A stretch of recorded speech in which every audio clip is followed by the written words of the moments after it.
बिस्मिल्लाहिर्रहमानिर्रहीम। अस्सलाम वालेकुम डियर स्टूडेंट, उम्मीद है आप सब लोग खैरियत से होंगे और जहां होंगे खुश होंगे। Welcome back on my YouTube channel knowledge caption. आज हमारा लेसन नंबर 19 है जिसका टॉपिक है मेकिंग अ गुड स्पीच। ठीक है, ये भी हमारे जो पिछले हमने जितने भी प्रीवियस लेसन्स पढ़े हैं उन्हीं के साथ कनेक्टेड है। ठीक है, उसी को हम फर्दर डिटेल के साथ लेके आगे चल रहे हैं। तो डिटेल की तरफ आने से पहले मेरी आप सब लोगों से रिक्वेस्ट है, काइंडली मेरे चैनल को सब्सक्राइब कर दें, वीडियोस को लाइक कर दें और दोस्तों के साथ शेयर करना तो बिल्कुल नहीं भूलिएगा। अच्छा, इसमें भी हम कुछ टिप्स सीखने वाले हैं जैसे हम लोगों ने प्रीवियस लेसन में भी टिप्स ही सीखे थे। जाहिर सी बात है, आप लोगों का सब्जेक्ट मैथ कम्युनिकेशन है तो आपका तो ऑडियंस के साथ बिल्कुल वास्ता है।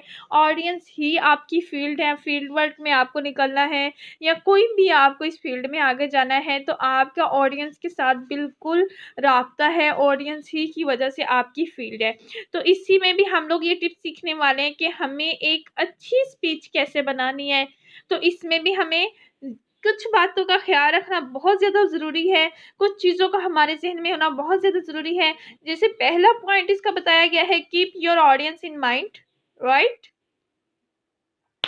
आपने अपने जहन में रखना है कि आपके जो ऑडियंस है वो किस किस्म के हैं, उससे फिर उसी तरह ही स्पीच करनी है आपने। उसी का ही टॉपिक ये प्रीवियस लेसन में मैं 12 दफ़ा बता चुकी हूँ आप लोगों को कि आप लोग मेडिकल की फील्ड में, बिजनेस की फील्ड में जा रहे हो तो वहाँ पे आप लोग बिजनेस की टर्म्स यूज़ करोगे। मेडिकल की फील्ड में जा रहे हो तो मेडिकल्स की टर्म्स यूज़ करोगे। आप देहाती लोगों के साथ स्पीच करने जा रहे हो तो आप लोग पंजाबी लैंग्वेज या उनको जो लैंग्वेज समझ आए या जिसमें उनका इंटरेस्ट है, जो उनके प्रॉब्लम्स है, हमेशा वही इंसान आपकी स्पीच को ज़्यादा गौर से सुनेगा जिसका प्रॉब्लम होगा, जिसका प्रॉब्लम्स बताया जा रहा होगा और उसका सॉल्यूशन दिया जा रहा होगा। ऐसी जो स्पीच होती है वो लोगों की अटेंशन जो है वो ड्रॉप नहीं होने देती। तो ठीक है, यहाँ पे भी क्या करना है कि आपने अपनी ऑडियंस को, जो आपको पढ़ रहे हैं, जो आपको सुन रहे हैं, उसको बिल्कुल नहीं भी भूलना, ताकि उन्हें ऐसे ही कम्युनिकेट करना है कि वो आपके आइडियाज़ को आसानी से फॉलो कर सकें। Speak slowly. ठीक है, आपको क्या स्लोली बोलना है, विग्रोसली एंड एंथुसिस्टिकली। मतलब क्या है इसमें कि आपने ये चीज़ को श्योर बनाना है कि आपके जो अल्फाज हैं वो बिल्कुल केयरफुल तरीके से इस्तेमाल करने हैं, पर्टिकुलर होने चाहिए, मखसूस होने चाहिए। इफ़ यू आर एड्रेसिंग, अगर तो आप एक बड़े ग्रुप के साथ खिताब कर रहे हैं तो आपने क्या करना है, एक कन्वर्सेशनल स्टाइल बनाना है। कन्वर्सेशन स्टाइल आप लोगों ने अक्सर स्पीकर से सुना होगा, उनको बोलते देखा होगा कि वो अपने ऑडियंस के साथ बात कर रहे होते हैं, उनको मेंशन कर रहे होते हैं, उनसे बात ओ तुम बैठ जाओ, अच्छा आप ये कहना चाह रहे हैं, अच्छा आप मेरी बात से इख्तिलाफ कर रहे हैं। तो मतलब अपने ऑडियंस को देख रहे होते हैं, उनके साथ बिल्कुल राब्ते के साथ होते हैं, उनके साथ बात करने की भी कोशिश करें, उनके साथ सवाल भी करते हैं। ठीक है, और उनके जवाब भी लेते हैं। Use gesture. ठीक है, टू एक्सेंचुरेट पॉइंट्स। अगर आपके किसी ऐसे पॉइंट है जहाँ पे आप एक्सेंट देने हैं तो वहाँ पे अपने अपने जेस्चर ज़रूर यूज़ करने हैं। ठीक है, जो कि आपकी आइडियाज़ को अच्छी तरीके से आवाम तक ट्रांसफ़र कर सके। Maintain eye contact with your audience.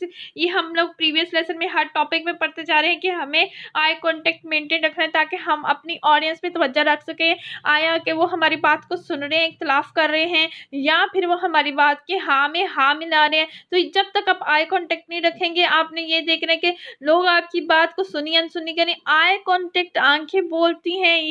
ये टिप्स भी आपने सीखना है कि इनकी आंखों की मूवमेंट आपको क्या कह रही है, ये किस नज़र से आपको देख रही है, किस नज़र से आपकी बात को अंडरस्टैंड कर रहे हैं। तो ठीक है, आपने अपना आई कांटेक्ट उनके साथ क्या है, मेंटेन रखना है। Do not memorise your presentation. जो आपकी मेमोराइज है उसको रट्टा नहीं मारना आपने। ठीक है, आपको पता होना चाहिए वो रिटर्न फॉर्म में होगी आपके सामने, आपने कुछ पॉइंट्स देख लेने हैं, फिर ऑडियंस के साथ में आई कांटेक्ट मेंटेन करना है, फिर कुछ पॉइंट नीचे देख लेने हैं। तो इस तरह आपने जो नोट कार्ड्स बनाए होंगे उन्हें तरतीब के साथ रखना है, उन्हें ऑर्डर के साथ रखना है। ये हम लोगों ने प्रीवियस लेसन में पढ़ा हुआ है। ठीक है, तो आपने क्या करना है, उसे रट्टा नहीं मारना अपनी स्पीच को। आप रट्टा मारने का ये भी नुकसान होगा कि आप फिर सबक सुना रहे होंगे, आपकी स्पीच नहीं लगेगी। ठीक है, तो आपके बेहतर यही कि आप नोट कार्ड्स रखें और बिल्कुल ही नोट कार्ड की तरफ ही तवज्जो ना रहे आपकी कि आप ऊपर से देख के जैसे कोई किताब का सबक फंक्शन आ रहा है, ना तो आपने ऐसा करना है, ना ही ऐसा करना है कि रट्टा मार के जैसे पूरे फुल बोली जाते हैं, और ऐसे नहीं करना। आप लोगों ने कुछ पॉइंट नीचे देख के फिर ऊपर ऑडियंस के साथ आप कनेक्ट करें, आई कांटेक्ट ठीक मेंटेन करें। इस तरह आप लोगों ने इसे लेके आगे चलना है। फिर आगे करने क्या करना है, rehearse your presentation until you are comfortable. तो आपने अपनी जो प्रेजेंटेशन है उसको अपने रिकॉर्ड करके पहले तो आपने ऐसे करना है ना, उसे खुद पढ़ना है, ये सारी प्रैक्टिस तो आपने करनी है। अच्छा, आपने क्या करना है कि अक्सर आप लोगों ने स्पीकर्स देखे होंगे जो स्पीच कर रहे होते हैं, तो वो इधर से इधर मूव कर रहे होते हैं, तो आपने भी ना अराउंड में मूव करते रहना है।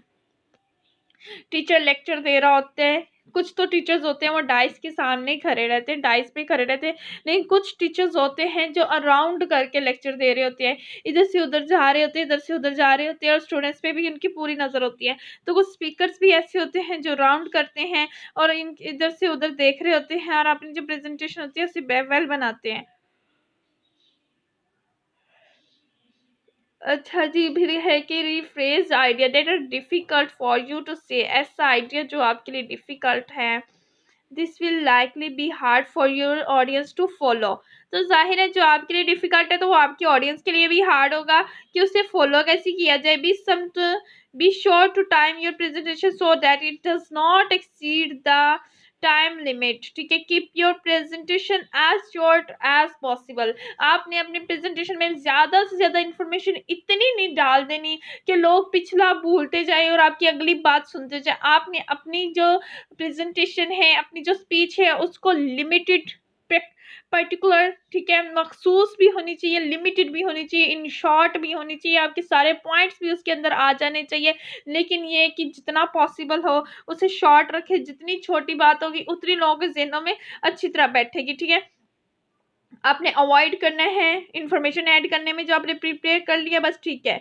इफ़ यू, अगर नेक्स्ट हमारे पास जो पॉइंट आ जाते हैं, if possible record your speech, listen to what you have said as objectively as possible. ठीक है, आपने क्या करना है, पॉसिबल बनाना है कि आपकी स्पीच को रिकॉर्ड किया जाए ताकि आप उसे देख सकें कि आप लोगों ने आपने क्या ऑब्जेक्टिवली बोला है और क्या आपके लिए पॉसिबल था। ठीक है जी, जो ये जो है purpose, organisation, context, content and style, ये सारी चीज़ें में काउंट होती हैं इसमें। Listen for tone, attitude and clarity. आपने क्या है, ये आपकी रिकॉर्ड स्पीकर के सामने जाने से पहले आपकी रिहर्सल हो रही है कि आपने अपना जो है रिकॉर्डिंग करनी है, उसे खुद सुनना है और ये सारी बातों को नोट करना है। Is the tone your project appropriate for your audience and your purpose. ठीक है, ये सारी बातें होगी कि आप लोगों की एक प्रैक्टिस होगी जिसमें आपने ये सारी चीज़ों को मेंटेन करना है और इसे जानना है।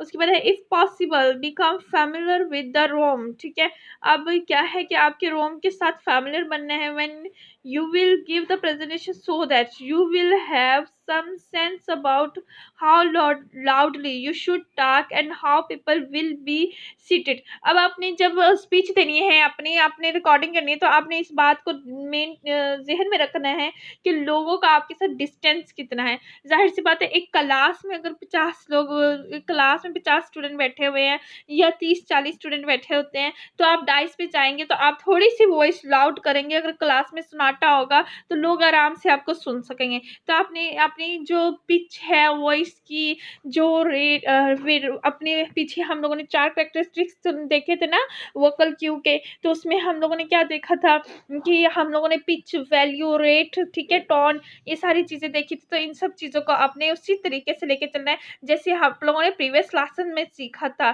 ठीक है, also check out the size. ठीक है, साइज चेक करना है, टेम्परेचर, साइज की कितने लार्ज ग्रुप है, ठीक है, टेम्परेचर कैसा है उस रूम का, आया कि एसी चल रहा है या पंखों की आवाज़ें हैं, ये चीज़ देखनी है। क्लीनलीनेस कितनी है उस जगह की, एंड प्रॉपर लाइटनिंग कितनी है। ठीक है, ये सारी चीज़ें आप लोगों ने देख लेनी है। ठीक है, ये रूम है, उसके रूम के मुताबिक आप लोगों ने रिकॉर्डिंग करनी है। उसके बाद जो हमारे पास नेक्स्ट पॉइंट आता है, try not to provide audience, ठीक है, hand out material before you begin. आप लोगों ने ऐसा बिल्कुल कोशिश नहीं करनी कि जो है आपके पास स्पीच लिखी हुई है उसे आप लोगों को दे दें। वो उसके हैंड आउट्स, उसके प्रिंट जो है लोगों को दे दें इससे पहले कि आप पढ़ें। इस तरह तो लोग आपकी स्पीच नहीं सुनेंगे, उन्होंने कहना जो हमने सुनने में टाइम वेस्ट करना है हम इसको पढ़ लेंगे, ठीक है? तो इस चीज़ से आपने बिल्कुल अवॉइड करना है। जो आपकी स्पीच है वो आपकी जो आपकी स्क्रिप्ट है, स्पीच है, वो आपकी मेहनत है, वो आपका सीक्रेट भी है। उसे आपने देखा, आप लोगों ने देखा होगा कि नेक्स्ट कमिंग अप जैसे कोई एपिसोड चलती है उसके कमिंग अप का इस तरह को थोड़ा बहुत सीन दिखा देते हैं कि आपका जो है इंटरेस्ट डेवलप हो और आप लोग उस एपिसोड का वेट करें। लेकिन वो सारे की सारी आपको बता नहीं देते, ठीक है? एंड होने तक कुछ जो चीज़ें होती हैं वो पब्लिक से छुपाई जाती हैं। तो आपने भी ऐसा ही कुछ मटेरियल अपने पास रखना है, वो आपका सीक्रेट की तरह होता है, ठीक है? उसके बाद आपका जो आ जाता है इसमें यही 2-4 बातें हैं जो डिस्कस की गई हैं। नेक्स्ट हमारे पास जो आ जाता है अवर कमिंग स्टेज फ्राइट। जो स्टेज फ्राइट है उसमें ऊपर आपने ओवरकम कैसे करना है। एवरीवन एक्सपीरियंस स्टेज फ्राइट जो होता है, स्पीच जो होती है वो उसकी एनेक्सिटी और फियर ऑफ द ऑडियंस। हर बंदे को क्या है, जो नया नया स्पीकर होता है उसको तो थोड़ा सा इशू होता है, ऑडियंस से नर्वस भी हो रहा था, इस तरह के कुछ इश्यूज होते हैं। Survey shows that fear of speaking in front of people is one of the greatest fear people have. हर स्पीकर को इशू थोड़ा सा डर होता है, ठीक है, नर्वसनेस होती है इन लोगों के सामने जाने से। तो ये कुछ टेक्निक्स हैं जो आपने अपने ओवरकम करना है, उसके ऊपर कंट्रोल करना है, अपनी नर्वसनेस के ऊपर। और आई कांटेक्ट कैसे मेंटेन करना है, क्योंकि कुछ लोग ऐसे इतने शाय हो जाते हैं कि वो आई कांटेक्ट मेंटेन नहीं कर पाते। वो अपनी फिंगर्स को शेक कर रहे होते हैं, वो अपने बालों में उंगलियां फेर रहे होते हैं, वो अपने कपड़ों को ऐसे ऐसे कर रहे, दैट्स मीन वो लोग अपना कॉन्फिडेंस शेयर कर रहे होते हैं। तो आपकी जो नर्वसनेस का लेवल है उसको कैसे आपने मेंटेन करना है और उसके ऊपर ओवरकम कैसे करना है, ये कुछ बातें हैं, इसकी कुछ ट्रिक्स दिए जा रहे हैं। नो द रूम, ठीक है? रोम को जानना है आपने, रूम कैसा है। Be familiar with where you will speak. ये आपको पता होना चाहिए, आपको जगह का आइडिया होना चाहिए कि आपने कहाँ स्पीक करनी है, कहाँ पे स्पीच करना है। अराइव अर्ली, वहाँ पे जल्दी पहुंचिए आप लोग।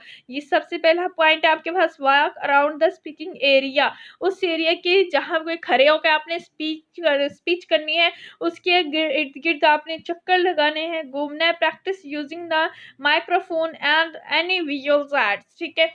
वहाँ पे आपने क्या करना है, माइक्रोफोन को पकड़ के हुए प्रैक्टिस करनी है, एक रिहर्सल समझ लें ये आपकी हो रही है। नो द ऑडियंस, ठीक है? आपको अपनी ऑडियंस का पता होना चाहिए। Greet some of them as there arrive, आपको पता होना चाहिए कि ऑडियंस कब पहुंचेगी, इसलिए आपको इससे पहले पहुंचना है। It's easier to speak to a group of friend than to a group of strangers. आपके लिए आसान होता है ना दोस्तों के साथ बात करना एज कम्पेयर टू आप अजनबी के साथ बात कर रहे हैं, ठीक है? तो आप लोगों ने उससे पहले वहां पहुंच के एक फ्रेंडली सा माहौल देखना है, ठीक है? नो योर मटेरियल, आपके पास जो मटेरियल है उसके बारे में आपको इल्म होना चाहिए।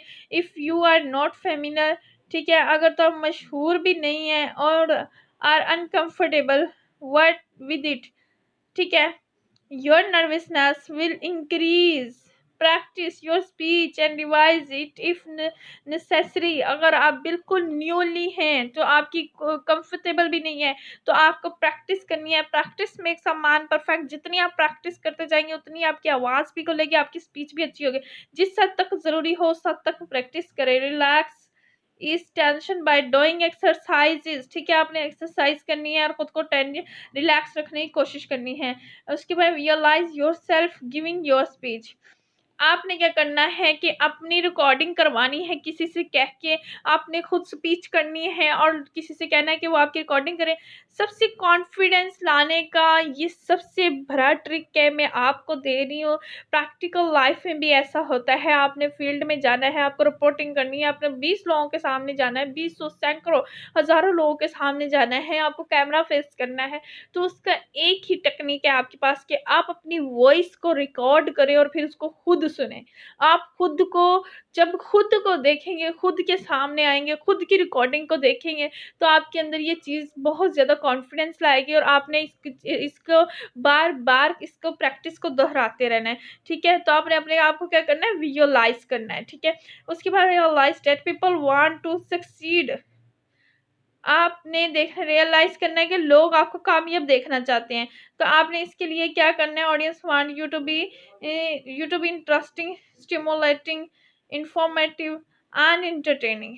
लोग तो आपसे ये सारी चीजें डिमांड करते हैं, they don't want you to fail, क्योंकि वो नहीं चाहते आप फेल हो, क्योंकि वो उनका टाइम वेस्ट होगा अगर आप ये सारी चीजें डिलीवर करने में नाकाम हो जाएंगे तो उनका टाइम वेस्ट होगा। ठीक है, डोंट अपोलोजाइज। आप लोगों से आप नर्वस हो रहे हैं ना, आप स्पीच करते वक्त नर्वस हो रहे हैं, तो लोगों से ये ना कहे सॉरी, सॉरी मैं रुक गया था, ऐसा नहीं करना। अपोलोजाइज नहीं करना, लोगों से माफी नहीं मांगनी। आपने अपनी जो नर्वसनेस है उसको एनर्जी के, अपनी एनर्जेटिक के अंदर कन्वर्ट करना है। अपनी नर्वसनेस को आपने ओवरकम करना है। लोगों के ऊपर शो नहीं होना देना कि आप कंफ्यूज हो रहे हो। पहली बात तो ये है कि आपको इतनी प्रैक्टिस के साथ जाना पड़े, जाएं आप मैदान में, कि आपको इन सारी चीज़ों का सामना ही ना करना पड़े। ठीक है, तो अपनी अपनी जो एनर्जेटिक है, खुद को कामयाब है, खुद को कंसीडर करें कि आप बहुत अच्छा डिलीवर कर रहे हैं, लोग आपको सुन रहे हैं, इस तरह की कंसिडरेशन में चले जाएं आप, तो क्या होगा, आप अपनी नर्वसनेस पे काबू पा सकते हैं। Turn nervousness into positive energy, right. ठीक है, फिर आपकी क्या करना है, गेन एक्सपीरियंस। अब आपका एक्सपीरियंस जो है बिल्ड हो जाएगा, और confidence which is the key to effective speaking. यही आपके अफेक्टिव स्पीकिंग की कामयाबी का राज है। टाइप्स ऑफ स्पीच हमारे पास आ जाते हैं नेक्स्ट, जो हमारा इसके अंदर आ रहा है इंफॉर्मेटिव स्पीच है, जो कि if offers you an opportunity to practise your researching, writing, organising and speaking skills. जो इंफॉर्मेटिव स्पीच के अंदर हमारे पास आ रहे हैं, वो क्या आ रहे हैं हमारे पास, writing, organising and researching and speaking skills. ये हमारे पास क्या आ रहे हैं, इंफॉर्मेटिव स्पीच के अंदर आ रहे हैं। इसमें हम लोग क्या लर्न करते हैं, डिस्कवर करते हैं, कुछ चीज़ों को प्रेजेंट करते हैं, इंफॉर्मेशन को क्लियरली, और हम टाइम लेते हैं किसका, रिसर्चर का, एंड अंडरस्टैंड योर टॉपिक, क्योंकि हम रिसर्च करते हैं, इंफॉर्मेशन लेने के लिए हमें रिसर्च करना पड़ता है to create a clearly organised speech. ठीक है, उस हर चीज़ को तरतीब के साथ रखना पड़ता है और प्रैक्टिस करनी पड़ती है, इस्टेब्लिश करनी, और क्या करना पड़ता है, enthusiastic dynamic style of delivery. ये चीज़ें भी हमें अडॉप्ट करनी पड़ती हैं। तो ये सारी चीज़ें हमारे लिए कहाँ, ये इफेक्टिव स्पीकर बनाती है हमें। तो effective teacher during your information speech क्या करती है, finally you will get a chance to practise a type of speaking you will, sorry, undoubt you will undoubtedly use late in your professional career. ठीक है, ये सारी चीज़ें हैं जो इन्फॉर्मेशन स्पीच के अंदर आ रही हैं। अब इसका पर्पस क्या है, इन्फॉर्मेटिव स्पीच का पर्पस क्या है। इन्फॉर्मेटिव स्पीच का पर्पस ये है कि हमें प्रोवाइड करना है ऑडियंस को, एक तो वो इंटरेस्टिंग होनी चाहिए, लोगों के लिए यूज़फुल होनी चाहिए, मतलब उसके लिए कुछ फ़ायदे रहे, यूनिक होनी चाहिए, और इन्फॉर्मेशन होनी चाहिए हाँ ऑडियंस के लिए। ठीक है, ये सारी चीज़ें जो होती है, एक जो सुनने वाला लिसनर होता है ना, वो डिमांड करता है अपने स्पीकर से कि वो इससे ये सारी चीज़ें प्रोवाइड करेगा। अब टाइप्स, पहले टाइप्स ऑफ स्पीच के अंदर था इंफॉर्मेटिव स्पीच। अब इंफॉर्मेटिव स्पीच के नेक्स्ट टाइप्स हैं, उसके अंदर भी टाइप्स हैं। इंफॉर्मेटिव स्पीच की क्या टाइप्स हैं, ऑब्जेक्ट क्या है, ऑब्जेक्ट्स उसके क्या होते हैं, मकासद क्या है हमारे पास, उसका प्रोसेस क्या है, इवेंट्स क्या है, कॉन्सेप्ट्स क्या है। The categories provide an objective method of, क्या है मेथड, ऑर्गेनिक, ऑर्गेनाइजिंग, ठीक है, एवल्यूटिंग इंफॉर्मेटिव स्पीचेस। ठीक है, ये सारी कुछ टाइप्स और कैटेगरीज को कैटेगरीज में बनाई गई हैं इंफॉर्मेटिव स्पीच के अंदर। ये कुछ टाइप्स हैं जो इन्फॉर्मेशन प्रोवाइड करती हैं आवाम को इस तरीके से। उसके बाद क्या है, इंफॉर्मेटिव स्पीच अबाउट ऑब्जेक्ट्स। अब एक एक करके इसको डिस्कस किया गया है। ऑब्जेक्ट्स के बारे में क्या होता है कि speeches about objects focus on thing existing in the world. यहाँ पे उन ऑब्जेक्ट्स की बात की जाती है जो कि इस दुनिया में पाए जाते हैं, इस पूरी दुनिया में। ऑब्जेक्ट्स इंक्लूड, ऑब्जेक्ट्स के अंदर क्या क्या इंक्लूड करते हैं, अमंग अदर थिंग्स, पीपल, ठीक है, प्लेसेस, एनिमल और प्रोडक्ट्स। ठीक हो गया कि ऑब्जेक्ट्स जो इस दुनिया में जितनी भी चीज़ें पाई जाती हैं, और तो ये चीज़ें क्या क्या पाई जा रही हैं, इसकी इंफॉर्मेशन लोगों तक पहुंचाना, plants, animal, products, whatsoever, because you are speaking under time constraint. ठीक हो गया, you can not discuss any topic in its entirely, instead limit your speech to a focused discussion of some objects of your topics. ठीक हो गया।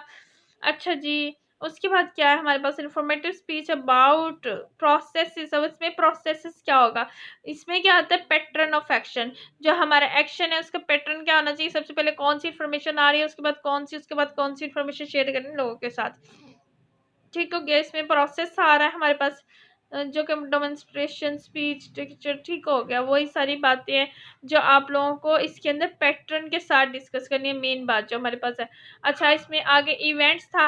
Events में क्या आ रहा है कि speeches about events focus on thing that happened, मतलब माज़अल्लाह, मतलब कि अस्तगफुरुल्लाह, जो 5 अक्टूबर का जो जल्जला आया था पाकिस्तान में पहाड़ी इलाकों में, तो वो एक इवेंट था, उसके बारे में इंफॉर्मेशन देना कि कितनी उस वक्त तबाही हुई थी, कितने घर रिबिल्ट हो चुके, रिहेबिलिट हो चुके हैं, और कितने जो है लोग आबाद हो चुके हैं, कितनी कैजुअलिटीज़ हुई थी, कितने लोगों को जिंदा निकाल लिया गया। ये क्या है हैपनिंग थी, और जो नेक्स्ट होगा, जो हो चुका है, जो हो रहा है, और जो नेक्स्ट होना है, ये सारी बातें इसके अंदर डिस्कस होती हैं।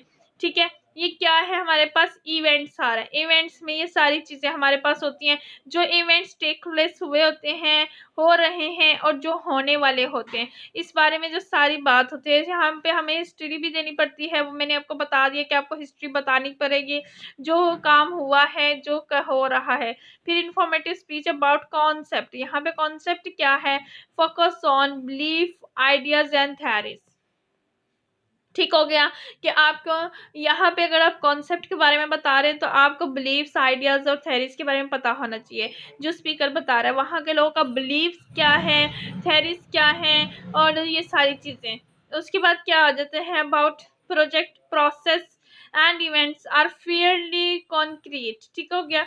Speeches about concepts are more abstract, इसके ऊपर ज़्यादा अब्स्ट्रैक्ट होती हैं। Take care to be clear and understandable when creating and presenting a speech about a concept. तो इसके बारे में आपको थोड़ा सा केयरफुल रहना पड़ता है कि आप उसके बारे में स्पीच कर रहे हैं, किसके बारे में, कॉन्सेप्ट्स के बारे में। ठीक हो गया। ये कुछ चीज़ें हैं जो आप लोगों ने इन बातों का ख्याल रखना है ताकि ये मिक्सअप ना हो जिन चीज़ों के बाद। Focus your effort towards providing unbiased information. ठीक है, आपने गलत इन्फॉर्मेशन नहीं देनी है, आपने लोगों को ठीक इन्फॉर्मेशन देनी है, ताकि जो कि आर्गूमेंट्स बन सके लोगों के साथ, ऐसी इन्फॉर्मेशन देनी चाहिए। कॉन्सेप्ट जो हो वो वैग्यू हो, इन्वॉल्व हो, लिमिट योर स्पीच को। जाहिर सी बात है, आप कॉन्सेप्ट ज़्यादा से करते करते अपनी स्पीच को थोड़ा लंबा ना कर दें, उसे इन शॉर्ट रखना है, इन टाइम रखना है, लिमिट रखना है। पॉजिटिव स्पीच, पॉजिटिव स्पीच में क्या होता है कि a speech design to change और इन्फोर्स द ऑडियंस बिलीव और एक्शन। ठीक है, उसको आपने इन्फोर्स करना है, और जो ऑडियंस का बिलीव है। The ability to speak persuasively will benefit you in every part of your life, personal relation to community. ठीक हो गया। ये सारी बातें हैं जो आपको लाइफ टाइम के लिए आपकी कम्युनिटी के साथ आपको जोड़े रखेंगे। Persuasion is a psychological process, is a situation where two or more points of view exist. ठीक है, परसुएशन क्या है, अगर आप किस चीज़ के बारे में परस्यूट करते हैं तो ये क्या है कि साइकोलॉजिकल प्रोसेस है। साइकोलॉजिकल प्रोसेस है कि आप किसी को परख कैसे रहे हो, उसके नफ्सियाती तौर पे। ये 2 या 3 चीज़, 3 लोगों के दरमियान में, 2 से 3 पॉइंट ऑफ व्यू के दरमियान में। अच्छा भी है कंप्लीटली अपोज्ड और दे simply be different in degree. Positive speaking के बारे में कुछ बातें हैं, ये आप लोगों ने देख लेनी है। ठीक है, इसमें आपको पता चल गया है ऑडियंस क्या एनालिसिस है, ऑडियंस क्या आपकी बातों को सुन के क्या नतीजा अखज़ करते हैं, क्या अडॉप्ट करते हैं। ये सारी चीज़ें भी बहुत ज़्यादा डिमांड क्या कर रहे हैं, ये भी इसके अंदर क्या है काउंट होंगी।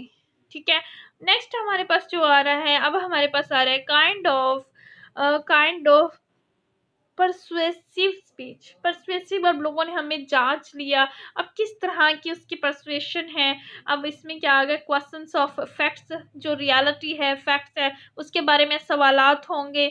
ठीक है, वो जो था आपका जो गोल था इसको स्पीच करने का, वो अब वो परस्यूड होगा कि आप किस मकसद के लिए क्या आया, वो एक्सेप्टेबल था, वो लोगों में फेमस हुआ, लोगों ने एक्सेप्ट किया या नहीं किया। लोग, कुछ लोग अपने आइडियाज देते हैं, तो कुछ लोग ऐसा करते हैं, उसको तो कहते हैं हाँ ये अच्छा आइडिया है, और कभी कहते हैं लठेड़ में आइडिया दो, जब वो आइडिया देते हैं तो उसके ऊपर हंसना शुरू कर देते हैं। तो ये आपकी परसुएशन होती है। तो आपने इसे देखना है कि आपकी परसुएशन जो लोगों ने की है उसे पास्ट, प्रेजेंट और फ्यूचर तीनों फैक्ट्स के अकॉर्डिंग करेंगे।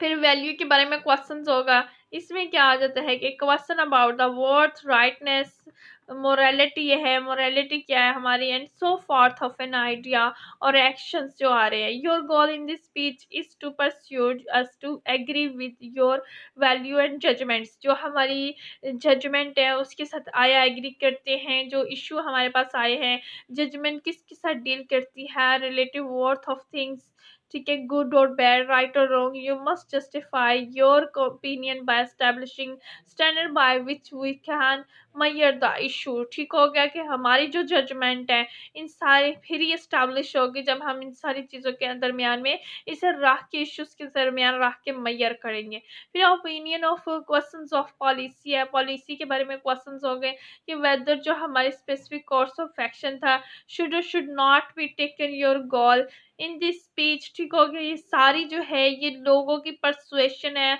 हमारी स्पीच के बारे में कि वो कहाँ पे आके हमें किस तरह वो एक्सेप्टेबल करते हैं या नहीं एक्सेप्ट करते, या इसमें कुछ चेंजिंग चाहते हैं।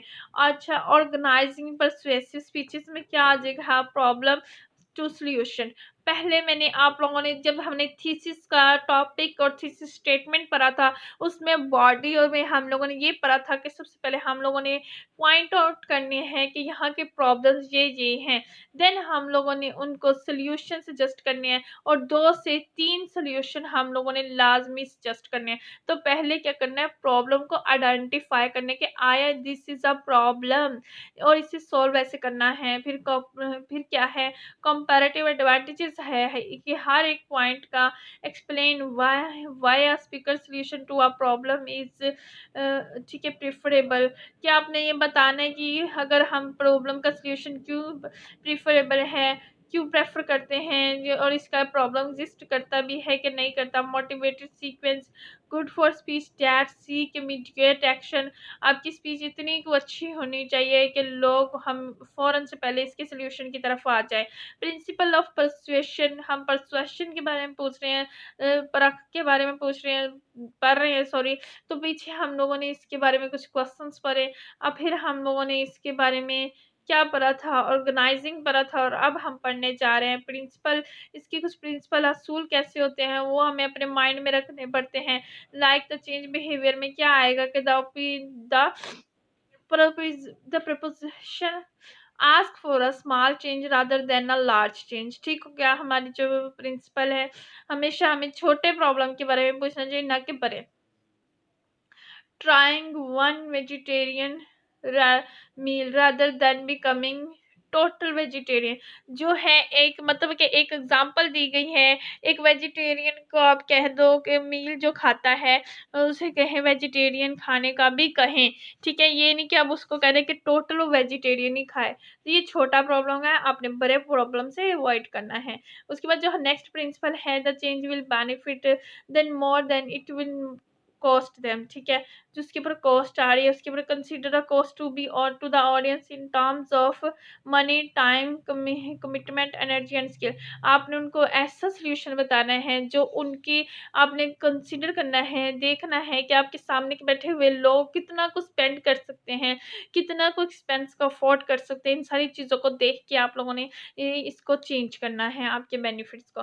The change meets there needs, जो आप चेंजेस लोगों से कह रहे हैं कि अपनी लाइफ में ये प्रॉब्लम है, ये इसका सॉल्यूशन है, इस सॉल्यूशन को करके इस तरह आप अपनी लाइफ में चेंज ला सकते हो। तो आपके जो चेंज है उनकी ज़रूरियत, जिस तरह का चेंज आप उन्हें ऑफ़र कर रहे हो, जो सॉल्यूशन आप उन्हें ऑफ़र कर रहे हो, आया कि उनकी ज़रूरियात के साथ वो मैच भी करता है कि नहीं करता, या वो अपनी ज़रूरियात ज़िंदगी को रो रहे हैं, आप उन्हें लग्ज़री लाइफ़ में जाने का कह रहे हैं, तो ये तो खुला तज़ाद हो जाएगा। लिहाज़ा आप लोगों ने उनकी नीड्स देखनी है, उसके अकॉर्डिंग ही आपने चेंज ऑफ़र करना है।